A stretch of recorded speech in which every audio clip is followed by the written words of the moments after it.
وعلى آله وصحبه ومن والاه. أعوذ بالله من الشيطان الرجيم. بسم الله الرحمن الرحيم.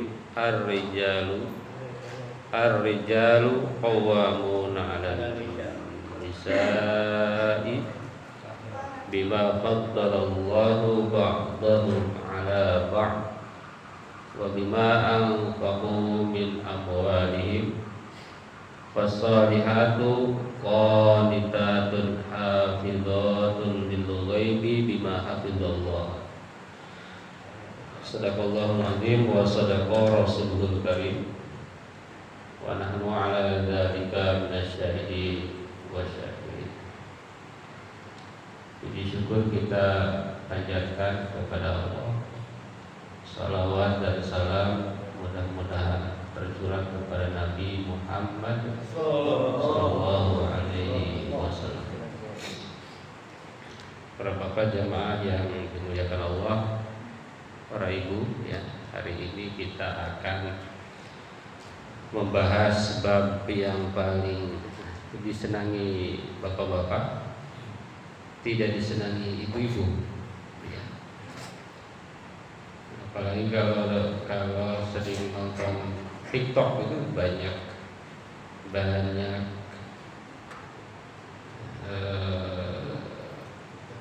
pendapat-pendapat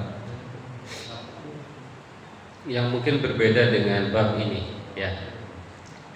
Ini bab yang menyenangkan bagi bapak-bapak, tidak bagi ibu-ibu. Nah, ibu-ibu salah hadir. Salah hadir karena jadwal ngasih makanan gitu, ya. Baik, tapi kalau ibu-ibu bisa melaksanakan ini, maka ibu-ibu adalah calon penghuni surga, ya. Karena di neraka paling banyak ibu-ibu. Nah, hanya ibu-ibu yang melaksanakan ini yang bisa masuk surga. Kalau enggak bisa. Berat tapi itulah gitu, ya. Tentu nanti ada orang-orang liberal nanti yang memutar balikan gitu, ya. Nah, ini kan di Arab itu beda dengan Indonesia, ya, macam-macam. Itu hanya tafsir, tapi kan teksnya tetap nggak berubah, ya. Baik, kita mulai dari judul. Judulnya berbunyi apa ini? Haqquz zauj 'alal mar'ah. Hak suami terhadap kewajiban perempuan. Haknya suami yang merupakan kewajiban bagi perempuan. Hak suami atas istrinya. Jadi dalam bahasa Arab itu kalau ada ala itu artinya wajib, gitu, ya. Ala itu wajib, tapi kalau li itu hak, ya. Misalnya lillahi ala nasi hijjul baiti. Lillah milik Allah atau hak bagi Allah, ala nas wajib bagi manusia. Jadi li walaupun arti terjemahnya bisa sama-sama milik, untuk, terhadap, tapi konteksnya kalau li itu hak, tapi kalau ala itu wajib. Memang bahasa Arab itu bahasa yang paling unik, ya. Makanya Allah pilih Al-Quran itu pakai bahasa Arab. Satu-satunya bahasa yang tidak akan punah bahasa Arab sampai kiamat. Kalau nggak percaya, hiduplah sampai hari kiamat. Maka saya sering bilang, satu-satunya program studi yang akan hidup sampai hari kiamat bahasa Arab. Kebetulan saya dosen bahasa Arab. Jadi nggak akan tiba-tiba gulung tikar. Bahasa Arab itu gitu. Dalilnya kuat. Bahkan sampai di surga nanti bahasanya Arab. Walaupun kita nggak bisa bahasa Arab, di surga bisa bahasa Arab. apalagi di dunia udah bisa, Pak. Tinggal ngelancarin aja. Gitu ya. Pak Asep mana nggak ada? Tadi ada. Lagi dikir.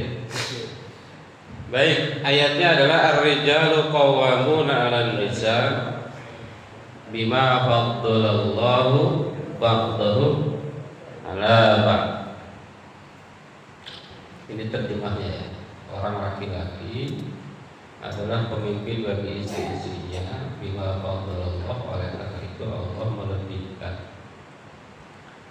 bima faddalallahu ba'dahum 'ala ba'd, ya, wa bima anfaqu, dan karena laki-laki itu yang menafkahi, ya, menafkahi min amwali, dari sebagian hartanya. Nah, ini min amwalihim. Jadi kata min itu artinya sebagian ya.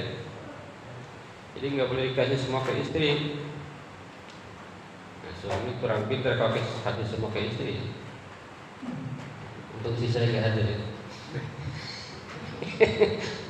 Min sebagian. Ibu jangan minta semua harta suami. Gajinya jangan dipegang, pinnya jangan dipegang kalau mau masuk surga. Kenapa? Min amfasolihatu, maka perempuan-perempuan yang soleh itu qanitatun adalah mereka-mereka yang qanitat, taat, hafizatun yang memelihara dirinya lil ghaibi ketika suami tidak ada, bima hafizallah, karena Allah telah memeliharanya. Ar-rijalu qawwamuna 'alan nisa ini sering jadi perdebatan. Laki-laki itu adalah pemimpin bagi perempuan. Nah, itu ada rektornya perempuan, banyak kan? Rektornya perempuan, di bawahnya laki-laki. Apalagi presiden dulu perempuan, di bawahnya laki-laki, ya kan? Kepala sekolah perempuan, guru-gurunya laki-laki, banyak. Nanti di Jogja katanya boleh perempuan, raja. Ini gimana? Ayat ini dianggap tidak relevan. Ar-rijalu qawwamuna 'alan nisa. Maka orang-orang yang tekstual itu biasanya salafi, itu tekstual itu. Dia membaca ayat itu betul-betul hanya teks gitu ya, tekstual. Makanya Islam itu seringkali beda banget. Yang satu menganggap ini syirik, ini enggak. Yang satu menganggap tahlil ini bid'ah, masuk neraka yang tahlil. Yang satu ini bagus. Nah, kebalikannya. Yang satu maulid ini bagus nih. Yang satu itu Rasul tidak ada. Teksnya sama. Bahkan hadisnya sahih juga sama, tapi artinya bisa kebalik gitu ya. Nah, termasuk ayat ini di zaman dulu Ibu Mega mau nyalon rame ayat ini. Ar-rijalu qawwamuna 'alan nisa. Laki-laki itu pemimpin bagi perempuan, tidak boleh perempuan menjadi pemimpin. Gitu ya. Cuma ada tafsir ini, hanya tafsir ya, bukan teks ya. Ada tafsir yang dimaksud rijal itu bukan laki-laki secara biologis kayak gitu ya. Ada yang menafsirkan begitu. Ar-rijal itu adalah, ada yang menafsirkan menurut tafsir psikologi itu artinya maskulin. Maskulin itu memimpin feminin. Ar-rijalu, orang yang maskulin itu adalah pemimpin bagi mereka-mereka yang feminin. Ada yang menafsirkan tafsir sekali tafsir ya. Kalau teksnya nggak berubah nih, tafsirnya nih, bahwa orang-orang yang memiliki maskulin yang tinggi, dia adalah pemimpin bagi yang feminin. Meskipun seorang perempuan, tapi dia maskulin, dia menjadi pemimpin bagi yang feminin, meskipun laki-laki, kira-kira begitu. Nah, itu yang membuat ini boleh perempuan menjadi pemimpin. Cuma kalau saya ngambil garis tengah nih, kalau di keluarga, menurut ayat ini saya artikan laki-laki pemimpin bagi perempuan. Kalau di keluarga ya. Tapi kalau di luar itu, saya bisa menerima karena kenyataannya di dunia ini ternyata banyak pemimpin perempuan. Maskulin pemimpin bagi feminin. Di keluarga nggak bisa. Kalau mau bahagia di keluarga itu, kalau mau mantap nggak bisa. Perempuan itu tidak boleh ngatur-ngatur suami. Walaupun kenyataannya sering diatur. Nah, Pak Harin terutama nih sering diatur Pak. Harus diatur. Gitu ya. Kalau di keluarga menurut saya laki-laki tetap menjadi kendali. Dan saya amati kalau nih, coba di keluarga kita, kalau suaminya itu kalah sama istrinya atau kalah dalam arti apa ya? Pokoknya dikendalikan betul, itu biasanya bahagianya kurang. Kalau kata Bu Aisyah Dahlan itu memang laki-laki itu ada apa gitu, yang kalau ditekan dia itu akan bahaya. Jadi harus dia itu punya jiwa yang tidak boleh ditekan. Itu namanya laki-laki. Gitu. Walaupun secara pribadi ya, saya tetap setuju bahwa laki-laki itu pemimpin. Kalau pemimpin apapun harus laki-laki. Saya setuju. Pemimpin apapun harus laki-laki. Karena perempuan itu memang banyak kendala. Ada haid dan lain sebagainya ya, dan kendala-kendala yang lain. Di keterangan lain, perempuan itu memang lebih lemah terutama dalam psikologi. Dia itu lebih lebih apa? Kan terbuat dari tulang rusuk itu, lebih goyah. Tapi dalam fisik perempuan paling kuat. Ibu-ibu mengerjakan apapun di rumah kuat ya. Dari mulai pagi sampai itu mengerjakan segala kuat. Termasuk melahirkan. Itu melahirkan kuat. Kalau bapak melahirkan itu pasti nggak kuat. Katanya begitu, ibu-ibu ya. Jadi kenapa yang melahirkan ibu-ibu? Karena kalau bapak-bapak melahirkan bisa mati. Gitu, nggak kuat. Sebaliknya, kenapa dokter melahirkan itu bawanya bapak-bapak? Katanya psikologi perempuan nggak kuat kalau melihat orang melahirkan. Kira-kira begitu. Gitu, makanya seringkali dokter melahirkan itu bapak-bapak ya. Bapak, ibu-ibu jarang. Ada tapi jarang. Begitu. Jadi laki-laki itu pemimpin bagi perempuan. Bima faddalallahu ba'dahum 'ala ba'd. Kenapa? Karena ada kelebihan yang diberikan kepada sebagian atas sebagian yang lain. Gitu. Jadi kenapa pemimpin? Karena ada kelebihan.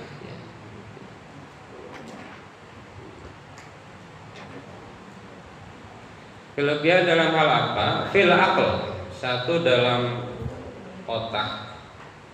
Jadi otaknya laki-laki itu lebih cerdas.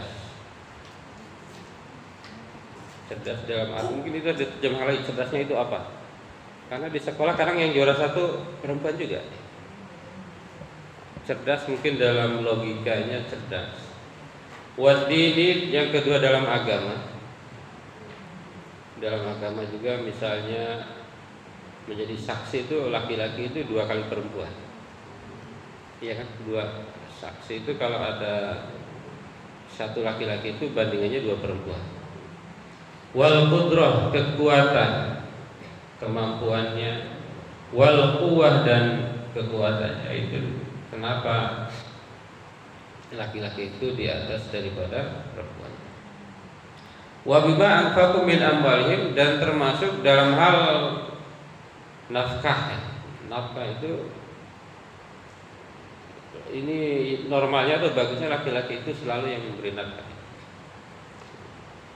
Selalu yang memberi nafkah kepada perempuan. Bahkan ada, saya baca ya ini, zakat itu boleh diberikan kepada suami. Bayangkan. Jadi kalau ada istri kaya, ibu-ibu ya, istri kaya misalnya punya emasnya 200 gram, paling kecil 200 gram. Ini kan di atas nisab. Ya. 200 gram, lalu ingin membayar zakat, suaminya miskin, itu boleh ngasih sebagian zakat itu ke suami, karena di antara yang berhak menerima zakat itu suami. Bayangkan, dalam satu keluarga kalau istri kaya bisa memberi zakat ke suami. Artinya apa? Artinya harta istri itu utuh. Harta istri itu utuh di keluarga itu, nggak usah ngasih suami. Kalau suami kebalikannya, gitu ya. Kalau suami kaya nggak bisa ngasih zakat ke istri, karena istri itu adalah ya wajib dinafkahi. Gitu ya. Jadi suami itu harus menafkahi. Tapi kalau ada di keluarga suami yang dinafkahi, itu istrinya luar biasa seperti ya. Istrinya keren sekali. Jadi keren, sangat keren. Apalagi istrinya sudah menafkahi, istrinya juga tunduk kepada suami, qawwamuna tadi ya. Tidak melawan suami, tidak menolak suami. Nah, ini nanti hadisnya banyakkan nolak-nolak itu ya, tentang itu. Fasolihatu qanitat, maka wanita-wanita soleh itu siapa? Qanitat, yang taat. Hafidhat, yang menjaga dirinya ketika suami tidak ada, terhadap apa yang dijaga oleh Allah Subhanahu wa taala. Oke. Langsung kita ke hadisnya ya. Hadis yang pertama, an Abi Hurairah radhiyallahu an qala Rasulullah idza da'a ar-rajulu imra'atahu fi firashihi. Nah, ini falam ta'tihi fabata ghadban alaihi la'anat hal malaika hatta tusbiha muttafaq alaih. Nah, ini hadis yang ibu-ibu serem ya. Wa fi riwayatin lahuma idza batat al-mar'atu hajirata firashin zawjiha la'anat al malaikatu hatta tusbiha. Wa fi riwayatin qala Rasulullah sallallahu alaihi wasallam walladzi nafsi bi yadihi ma min rajulin yan'u imra'atahu ila firashiha fa ta'ti alaihi illa kana alladzi bis sama' sakhitan 'alaiha hatta yarda 'anha. Ini termasuk ibu-ibu serem nih.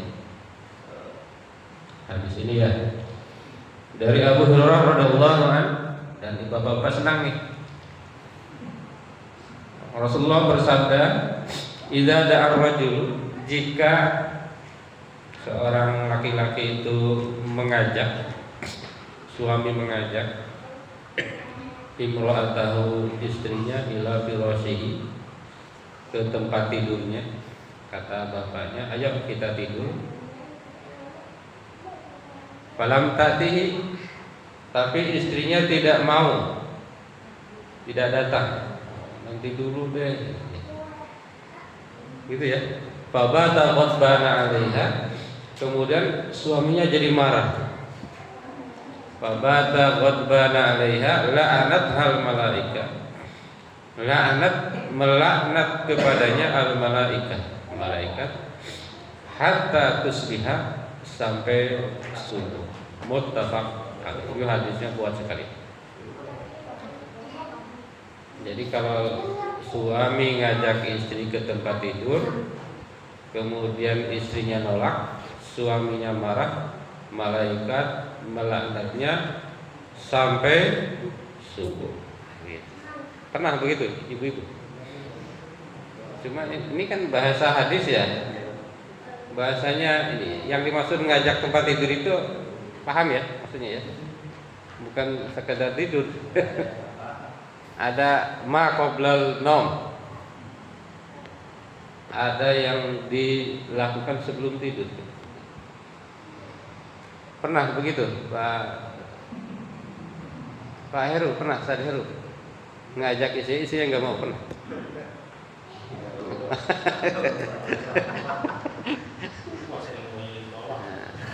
Sering ditolak. Nah ini makanya nih, kayaknya ibu yang ada di sini aman ya, enggak? Mungkin yang nggak hadir di sini nih pada nggak mau hadir karena ini ada, waduh, ini repot juga nih. Ini bukan kata-kata saya, ini kata Rasulullah. Meskipun Nabi bilangnya nggak bilang ini hanya ke tempat tidur gitu ya. Itu bahasa hadis Quran itu kan memang bahasanya sangat halus. Misalnya di Quran la mastumun nisa, menyentuh perempuan. Yang membatalkan wudu itu diantaranya menyentuh perempuan. Maka ada ulama yang menyatakan yang tekstual itu menyentuh ya Noel gitu. Tapi yang tidak tekstual, yang kontekstual, masa Noel doang batal. Ya yang dimaksud lama seterusnya adalah hubungan suami istri. Redaksi lainnya, idza batatil mar'ah hajratan, jika seorang perempuan meninggalkan firasy zaujiha, tempat tidur suaminya. Misalnya suaminya tidur di tempat tidur, istrinya marah, keluar dari tempat tidur, tidurlah di sofa. La'anat hal malaika hatta tusbih. Yang tadi diajak, yang ini suaminya sudah di dalam, istrinya malah keluar. Nah itu ada redaksi begitu.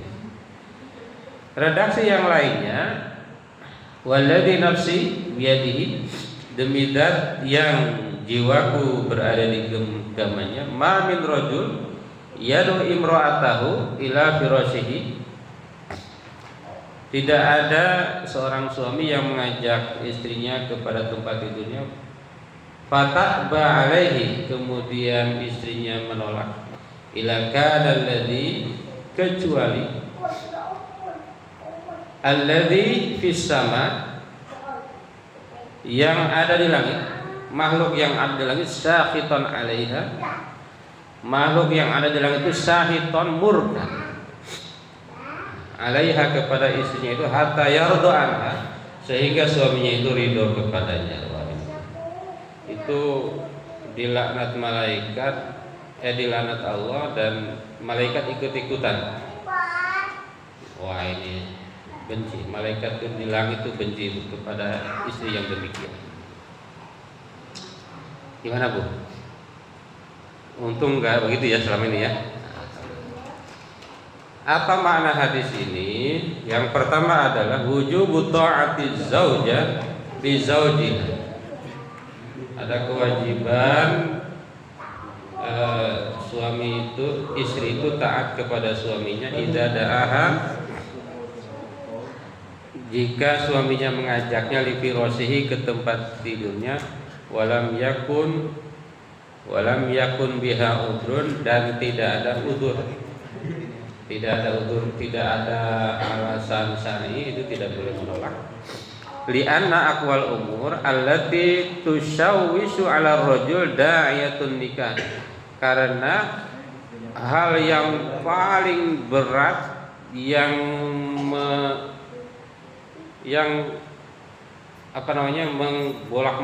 menggejolak di otaknya laki-laki itu adalah keinginan untuk nikah, berhubungan. Nggak tahu tuh bener nggak nih? Gitu ya. Ini bener nggak? Betul begini. Nah, Pak Hari betul gitu. Betul. Kalau saya ini kan harus jangan pendapat individu ya.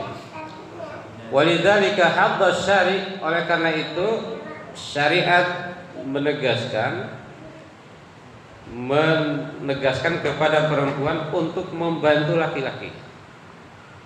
Musa ada terajul fi dzalika li ghaddi basarihi, untuk menjaga pandangan suami, wa hifdzi farjihi, dan menjaga anunya suami.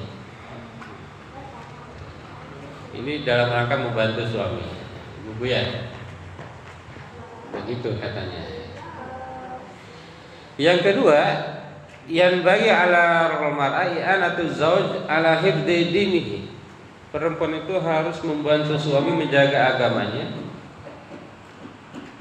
Wa antas fi mardatihi, dan berusaha untuk mencari ridhonya. Fi mala maksiatati. Jadi ini untuk membantu suami agar terhindar ya.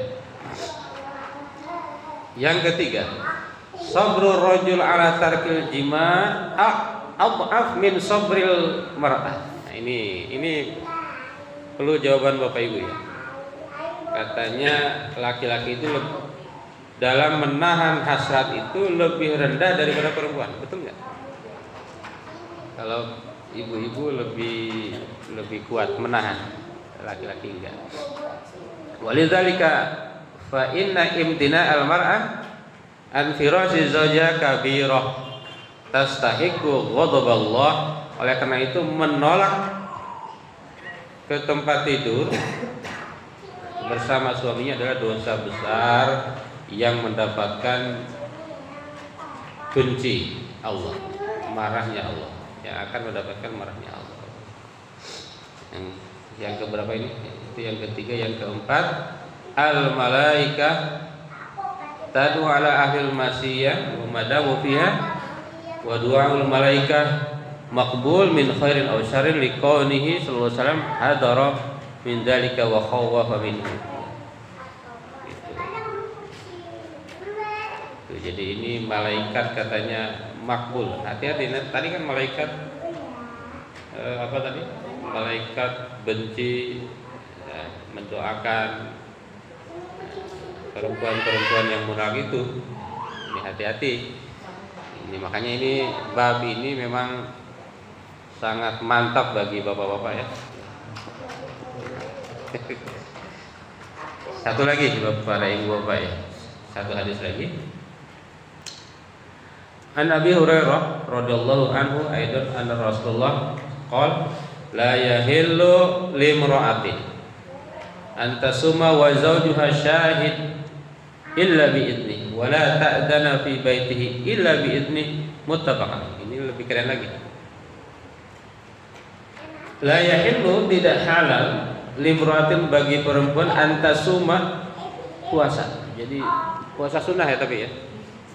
Makanya di sini perlu penjelasan. Kalau puasa Ramadan enggak, puasa sunnah. Ibu-ibu pengen dianggap soleh puasa terus, nah, gitu. Pengen dianggap soleha puasa terus, suaminya lagi tidak kerja, misalnya lagi cuti, lalu suaminya melarang puasa dan sebagainya, dia puasa, maka tidak halal. Tidak halal itu berarti haram ya. Wala ta'dan fi baitihi, dan tidak boleh mengizinkan orang lain masuk ke rumahnya illa bi idzni. Siapapun itu ya. Mau tamu perempuan mau laki-laki, kalau suaminya enggak suka enggak boleh masuk ya. Ini apa makna hadisnya? Yang pertama, yustaratu fi siyami tatawu, ini puasa aja enggak boleh kalau suami enggak mengizinkan, puasa sunnah ya. Disyaratkan dalam puasa sunnah lil mar'ah, bagi perempuan, wa zawjuha hadir, dan suaminya dalam keadaan di rumah, idnuhu, ada izin suami. Ada izin suami. Wah, ini makin enak lagi bapak-bapak ya. Kenapa? Li dhamani haqqihi 'alaiha wa adami tafwitihi. Karena ada hak suami yang wajib bagi istri yang hilang kalau dia berpuasa. Yang kedua, la yajuz lil mar'ah an tudkhila baita zawjiha ahadan. Tidak boleh perempuan itu memasukkan orang lain ke rumahnya, laki-laki maupun perempuan, misalnya teman nongkrong segala macam, illa biidni, kecuali izin, waridahu, dan ridho daripada suami. Ya sudah, ini terserah Bapak Ibu mau setuju mau enggak dengan bab ini ya.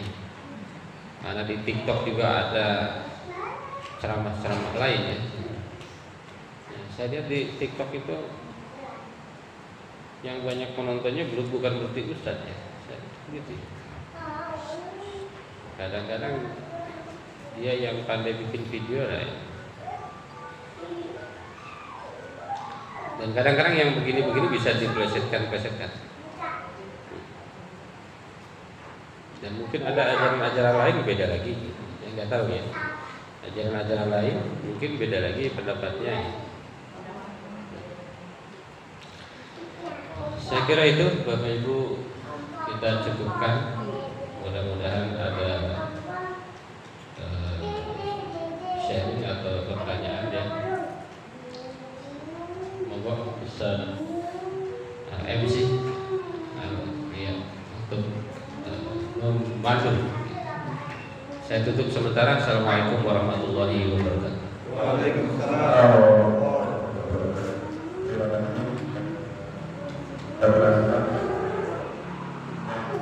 Mengenai hak-hak suami.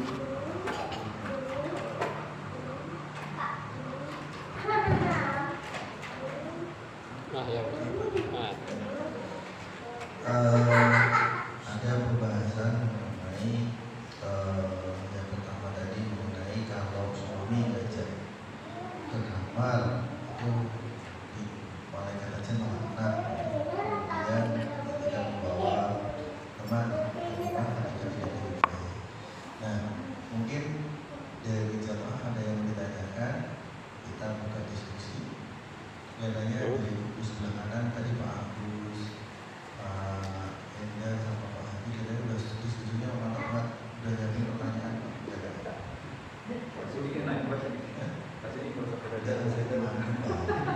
Kalau semua itu nanyanya terakhir. Tuh, jadi itu tadi termasuk ini Pak Ustaz. Yang apakah benar kalau istrinya nolak itu mau ditanyakan? Ya. Apakah benar? Bukan Pak.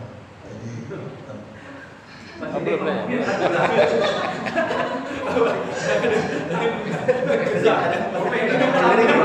Istrinya depannya seperti suara.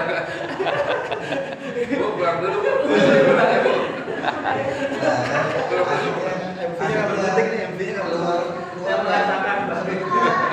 Pertanyaan itu mancingan aja. Apakah benar gitu? Mungkin pertanyaannya apa ya? Bukan ke arah yang ke kamar lagi ya. Ketika memang misalkan contoh ketika seorang suami itu ngajak ibadah, ibadahnya mungkin ngajak ke masjid tetapi di satu sisi ada beberapa yang memang sedang, misalkan kalau di rumah istri sedang memasak atau nyiapin anak-anak sekolah atau mungkin lagi nyiapin yang lainnya gitu. Sedangkan dia itu tanggung. Nah, itu apakah kita sebagai seorang suami tetap memaksakan untuk jamaah masjid misalnya, apakah boleh seperti itu? Itu pertanyaan pemancingan aja. Sebenarnya ibu juga nggak pengen tanya gitu. Karena kan materi yang disukai bapak-bapak tapi tidak ada daerah begitu gitu. Dalam hati itu pengen ngobrol, tak pengen tanya gitu. Tapi ibu-ibu nggak pernah nanya ya? Jadi Pak Hadi, pertanyaan Pak Hadi.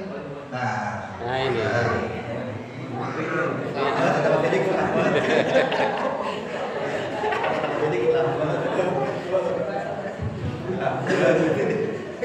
Bismillahirrahmanirrahim. Izin bertanya Pak Ustaz. Ini ada cerita teman.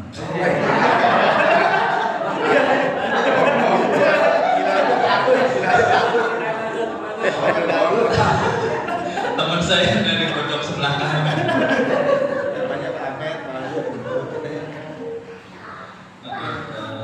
Pertanyaannya seperti ini Pak Ustaz.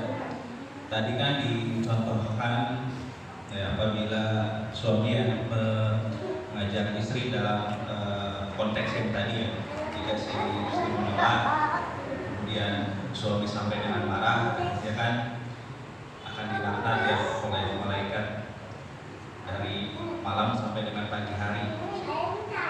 Nah, yang ingin saya tanyakan, apabila permintaan suami itu bukan ke hal tersebut, tetapi hal kecil misalnya, kita pijitin dong, ya seperti itu. Saya ingat bapak-bapak ya, pijit. Wah kasihan. Jadi si suami contoh minta dipijitkan, ya, atau kecil ya, permintaan-permintaan yang lainnya. Nah, namun si istri ini dengan ada alasan dan lain-lain menolak. Nah, kemudian si suaminya akhirnya bisa memahami, ya udahlah mungkin karena dia capek, nggak apa-apa lah nggak dipijit. Nah, pertanyaannya, apakah hal ini juga bisa mengakibatkan ya si istri ini yang ada konsekuensinya, misalnya akan ada dapat dosa kah atau apa seperti itu? Demikian pertanyaan pertama saya Pak Ustaz. Teman saya ini tadi WA. Terima kasih. Assalamualaikum warahmatullahi wabarakatuh.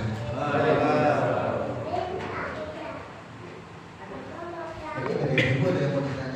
Ibu-ibu ada, Bu? Pertanyaan dari Pak Ali tadi, mungkin istri yang baik katanya udah kita kasih uang 100.000 refleksi aja gitu ya, jadi ya daripada 100. Jadi biar pesannya Pak Hadi bagus, kelihatannya ada. Mau siap-siap tahu saya di rumah. Saya mau langsung bawa bapak. Jadi ibu ada langsung bikin majelis sendiri dan perwakilan Mas Ahmed istrinya boleh bertanya sama saya. Oh kayaknya pulang, mau pulang Mbak. Ada mau pulang? Mau pulang. Haji gimana Pak Haji? Aman ya? Pak Haji udah bukan Pak Haji katanya. Pak Haji temen kanannya.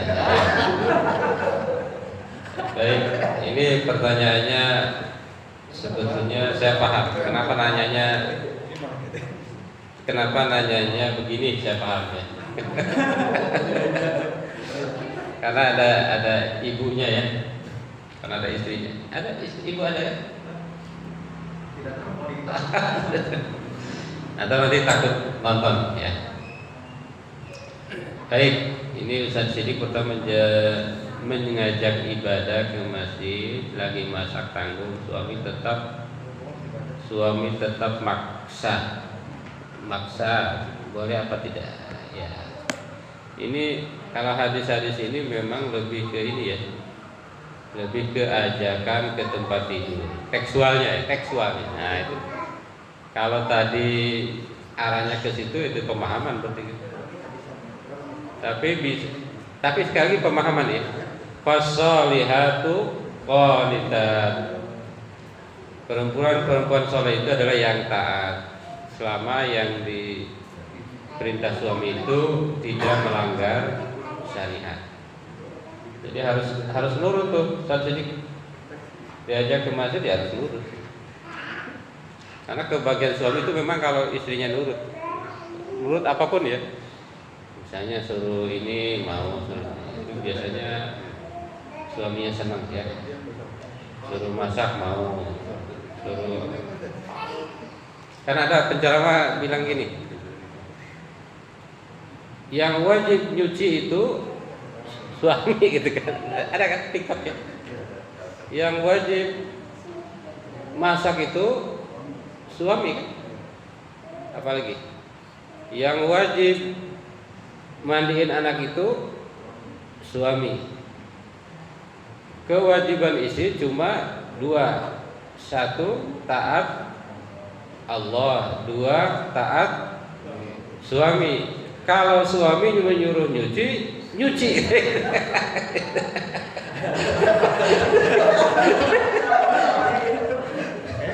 Gitu, nggak wajib. Cuma kalau suami menyuruh nyuci, nyuci kau.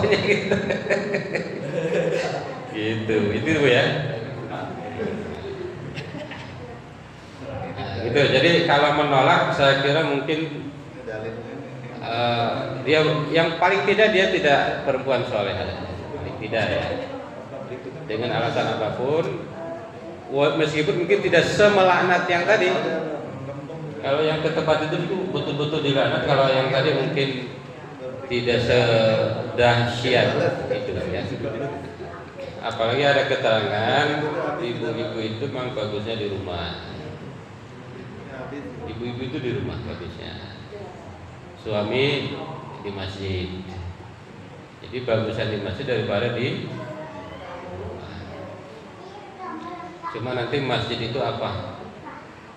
Masjid itu apa? Ada hadis al-ardu kulluha masjid. Seluruh bumi Allah itu masjid itu. Tapi kalau di masjid kan bisa jamaah ya. Imamnya bacanya bagus. Kalau di rumah kalau kita nggak bagus gimana? Bacanya nggak bagus, tidak terstandar. Karena biasanya di masjid itu terstandar. Imam itu terstandar. Kalau di masjid-masjid besar, imam itu imam tetap, dia hafid segala macamnya. Hafid. Beberapa masjid saya aja misalnya Jumatan imamnya itu enggak saya. Dia punya imam sendiri. Karena dianggap terstandar. Gitu. Itu pertanyaan Ustaz Siddiq. Jadi Ibu Siddiq wajib nurut kepada Pak Siddiq. Meskipun tadi ke masjid tadi kan menurut syariah bisa ada yang berpendapat tidak sesuai ketentuan, orang bagusnya di rumah ya, gitu. Itu tadi ya. Nah, tapi yang paling tidak boleh dilarang itu yang tadi ke tempat itu. Nah, gitu. Yang kedua, ini Pak Hari punya teman suaminya ngajak istrinya dilaknat, betul tadi hadisnya ya. Bila permintaan itu hanya mijitin. Nah, ini saya ingat di TikTok.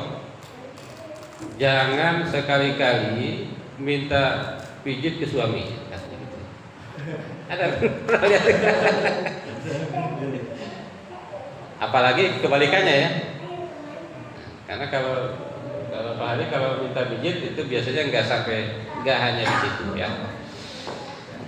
Dengan alasan capek, lalu suami memahami apakah dapat dosa.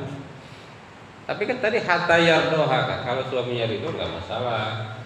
Cuma kan kadang-kadang jangan-jangan nggak ridho, cuma terpaksa aja ridho kan. Terpaksa aja biar tidak terjadi goncangan. Ya, saya kira kalau suruh mijitin menolak itu termasuk dosa juga. Mungkin termasuk golongan ilafirosi sebetulnya.